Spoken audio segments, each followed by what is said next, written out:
Breathe with me for a second. Imagine this. You're in your kitchen, barefoot, the coffee already cold. Your phone vibrates on the table. And for some reason, that strange pinch in your stomach you can't explain, you look at it differently. Like that object knows something about your life that you still don't. That's where it all starts. Not with screams. Not with movie scene drama. Starts with a feeling. With a tiny doubt that won't leave you alone. And yes, this is my life. Or it was. And maybe as you listen it's a little bit yours too. I never thought I'd have to say this sentence out loud, much less here, looking you in the eyes through a screen. My best friend was my husband's mistress. My best friend. The one who knew my fears. The one who hugged me on my wedding day. The one who used to tell me, "Girl, you're so lucky to have that man." That one. If this were a novel, you'd say it's exaggerated. If it were gossip, you'd say it's juicy. But when it's your life, when it's your bed, your house, your memories, there's nothing entertaining about it. It hurts. It burns. Breaks you. I'm going to go slowly, because that's how it all happened. I had been married for 8 years. 8. Not perfect, but real. With routines. With fights over stupid things. With Sundays in pajamas and half-made plans. And her? She had been in my life for over 10 years. We met young. We became women together. We shared breakups, secrets, cheap wine, and promises of forever. I never distrusted her. Never. That's the part that's hardest to say. Infidelity doesn't always arrive with obvious signs. Sometimes there are no messages discovered at 3 in the morning. No strange perfume. No drastic changes. Sometimes what there is too much trust. She came over to the house a lot. Too much. "She's like my sister," he'd say. And I'd smile. Even proud. Look how healthy this relationship is, I thought. My husband and my best friend get along so well. How naive I was. Do you know when everything started to crack? The day I felt uncomfortable without knowing why. The 3 of us were sitting together. They looked at each other. Nothing scandalous. 1 second too long. A shared laugh that didn't include me. That was it. That was when I felt like I didn't belong in my own living room. I didn't say anything. Because you learn to stay quiet about what you can't prove. And that silence cost me dearly. Let me tell you an uncomfortable truth. One no one likes to hear. Love doesn't make you blind. It makes you trusting. And betrayal feeds on that trust. I trusted him. Because I loved him. I trusted her. Because I cared about her. And between those two loves, I was left unprotected. I started noticing things. Small things. Almost ridiculous. Messages that were deleted. Voices dropping when I walked into the room. Plans that were accidentally made without me. She knew exactly when I wouldn't be around.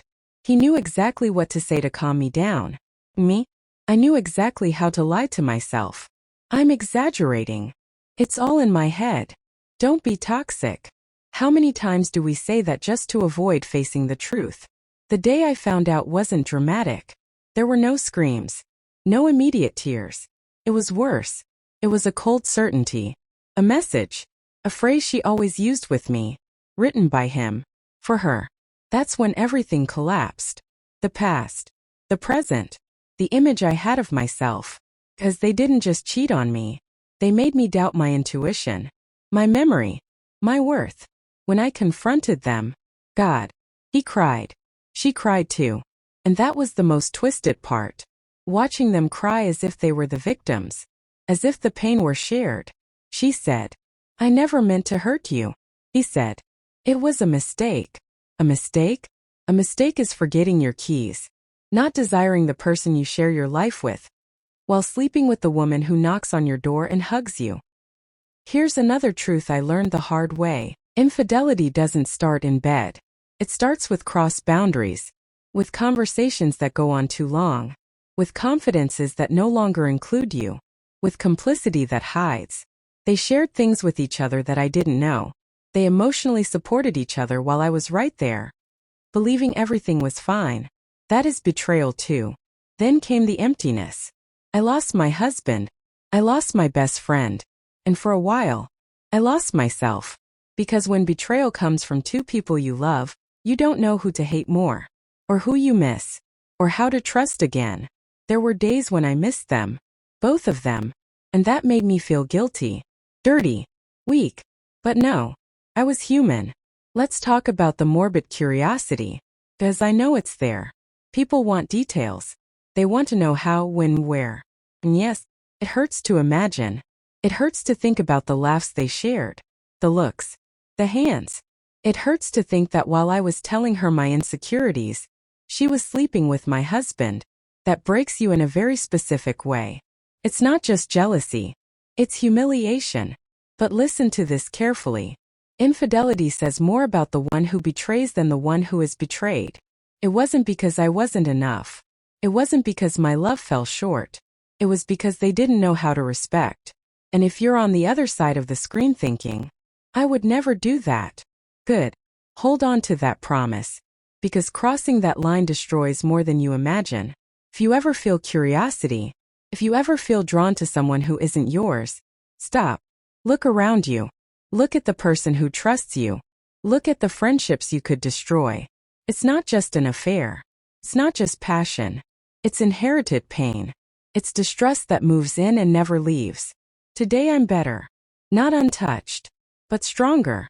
I learned to listen to myself, to stop ignoring my boundaries, to choose relationships where loyalty is not negotiable. And if this story stirred something inside you, if it made you uncomfortable, then it was worth telling. Because no one deserves to discover that their life was a lie told by the two people they trusted most. Don't be unfaithful, not out of fear of being caught, but out of respect. Respect for love, respect for friendship, respect for yourself. Thank you for listening. Truly.